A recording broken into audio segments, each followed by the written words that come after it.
Imagine standing on the riverbank watching rushing waters block your path. And suddenly they stop. The impossible happens. The Jordan River divides and an entire nation walks through on dry ground. 7 days of marching, one final shout, and the walls of Jericho crash to the ground. But what really caused this supernatural victory? Before the battle began, Joshua met a mysterious warrior, who claimed to be the commander of heaven's armies. Who was he and why did he come? If you love discovering the hidden mysteries of the Bible, make sure to subscribe. We bring you stories like you've never heard before. After Moses' death, a new chapter began.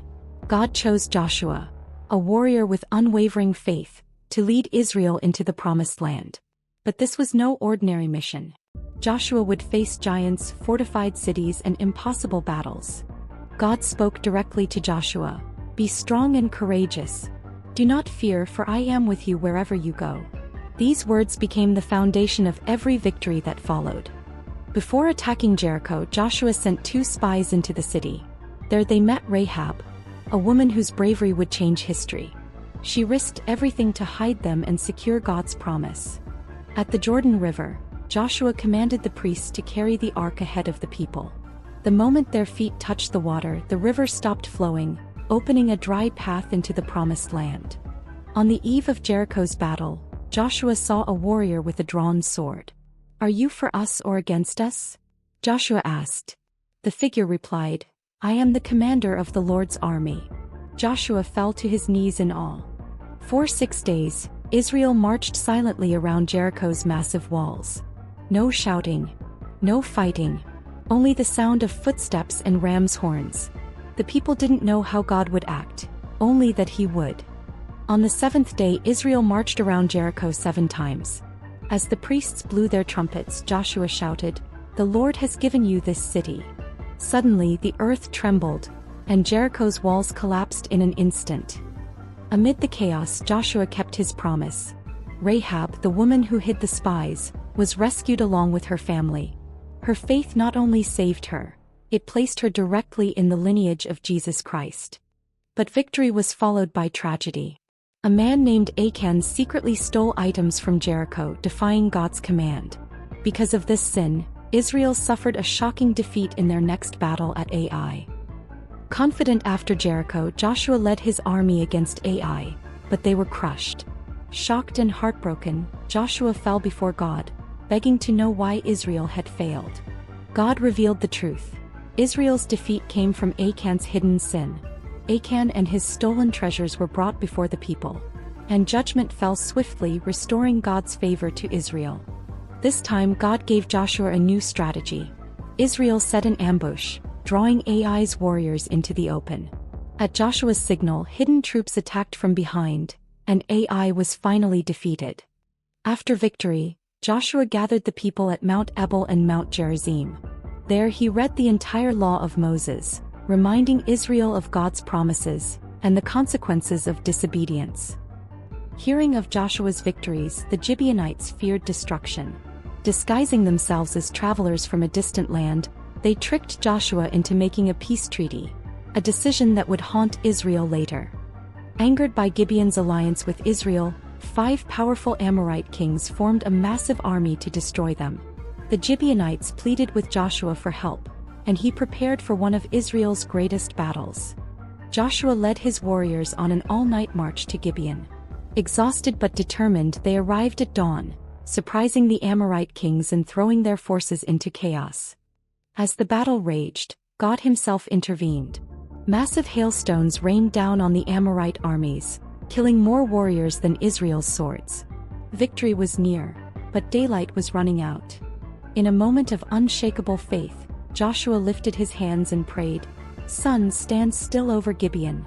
Miraculously, the sun stopped, extending the day until Israel's enemies were defeated.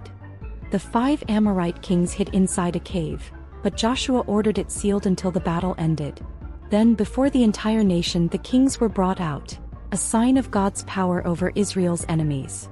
Joshua led Israel on a relentless campaign across southern Canaan. One by one, fortified cities fell. Everywhere they went, the power of God struck fear into the hearts of Israel's enemies. Hearing of Joshua's southern victories, the kings of the north united to crush Israel once and for all.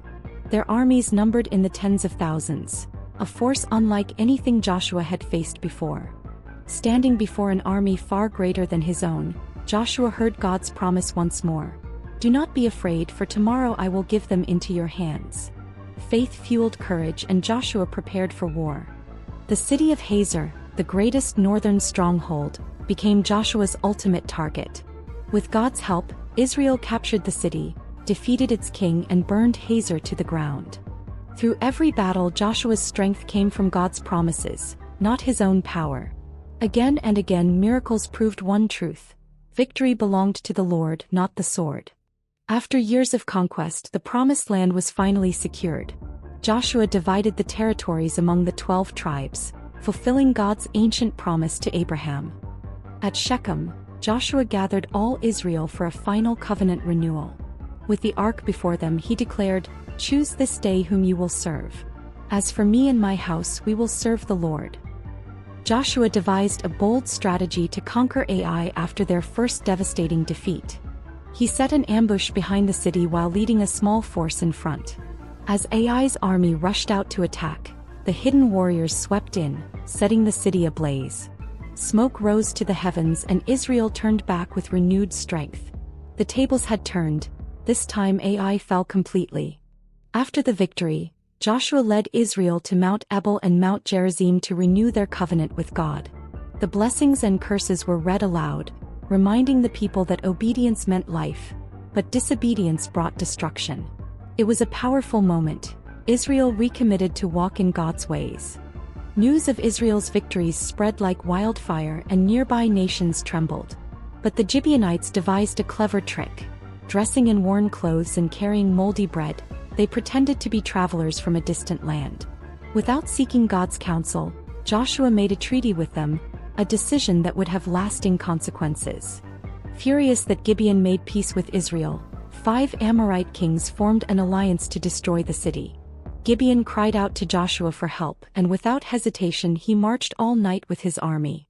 What happened next would become one of the most miraculous battles in Israel's history. As Joshua's forces fought the Amorite kings, God threw the enemy into confusion. Hailstones rained from heaven, striking more warriors than Israel's swords. But daylight was fading. Joshua prayed a bold prayer: "Sun, stand still." And it did, for an entire day. God fought for Israel. Trapped in a cave, the 5 Amorite kings thought they had escaped judgment. But Joshua ordered the cave sealed until Israel secured victory. Then the kings were brought out, humiliated before the people, and executed as a sign that no enemy could stand against God's promise. One by one, Joshua led Israel through the southern cities. Makkedah, Lachish, Eglon, Hebron, and Debir fell. Each victory fulfilled God's promise to give his people the land, and Israel's reputation spread across Canaan. Yet greater battles still lay ahead. In the north, King Jabin of Hazor rallied a massive coalition against Israel, their army as numerous as the sand on the seashore, with hundreds of chariots. But Joshua trusted God's command: "Do not fear them." What followed was one of Israel's most decisive victories. Hazor, the mightiest city in the north, fell by fire. Joshua utterly destroyed it just as God commanded. The defeat sent shockwaves through the land. No kingdom dared challenge Israel again. But with victory came the challenge of dividing the land God had promised. With Canaan subdued, Joshua divided the land among the 12 tribes of Israel. Cities, valleys, and mountains were allocated as inheritance, fulfilling God's covenant to Abraham. But while the land was given, Israel still had to remain faithful to keep it. Among the many warriors of Israel, one man's faith stood out: Caleb, the spy who alongside Joshua had trusted God when others feared the giants. Now at 85 years old, Caleb approached Joshua and boldly asked for the hill country of Hebron, the land of the Anakim, the giants themselves. Joshua blessed him, and Caleb's courage became legendary. God commanded Joshua to establish 6 cities of refuge, sacred places where those accused of accidental killing could flee for safety until trial.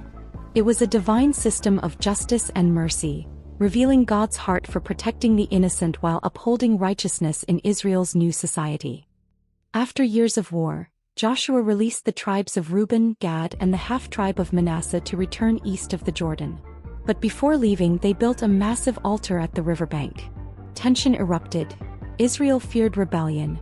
Yet the altar was not for sacrifices but as a witness, a reminder that though separated by the Jordan, they were still one people under God. As Joshua grew old, sensing his time was near, he summoned Israel's elders and leaders. His face weathered by decades of war and faith, Joshua warned them to remain faithful to God, to avoid the snares of Canaanite idolatry, and to hold tightly to the covenant that brought them victory. At Shechem, Joshua gathered the entire nation beneath ancient oak trees, the air thick with silence and expectation.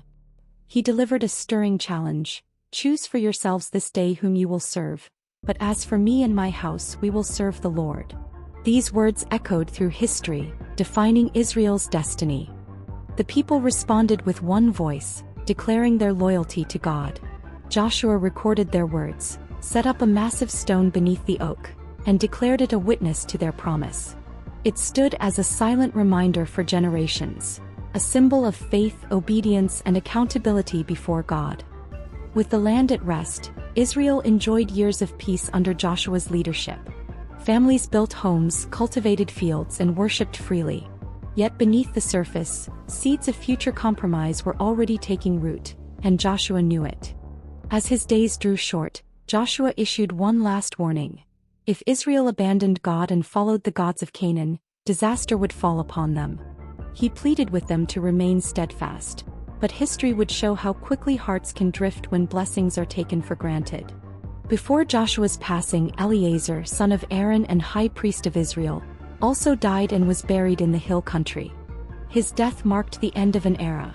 The generation that walked through the wilderness was fading, leaving behind a new Israel in the promised land. At 110 years old, Joshua prepared to meet his Creator. He looked upon the land God had given, the battles fought, and the promises fulfilled. Yet his greatest concern was not Israel's enemies, but their hearts. Would they remain faithful when he was gone? In his final gathering, Joshua addressed the nation with words heavy with love and warning. His voice, though aged, carried authority. "You have seen all that the Lord has done for you. Not one promise has failed. But if you turn away, disaster will come."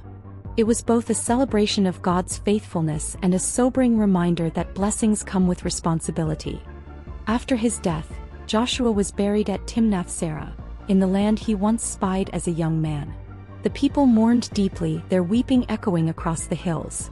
For a generation, Israel served God faithfully, remembering the man who had led them into their inheritance with courage and unwavering faith. With Joshua gone, a great void was left in Israel's leadership. The elders who served alongside him carried his vision forward for a time, but the stability he brought could not last forever. Soon the people would face new challenges, and without Joshua's guiding hand, compromise began to creep in. Joshua's story is more than battles and victories. It is a testament to faith, courage, and obedience. Through him we see that God fulfills his promises, but also that his blessings require steadfast hearts. Joshua teaches us that true leadership is not about power, but about trust in God. As we reflect on Joshua's life, his challenge at Shechem still echoes. Choose for yourselves today whom you will serve. That call remains urgent even now. Will we follow God wholeheartedly, or drift toward idols of our own making?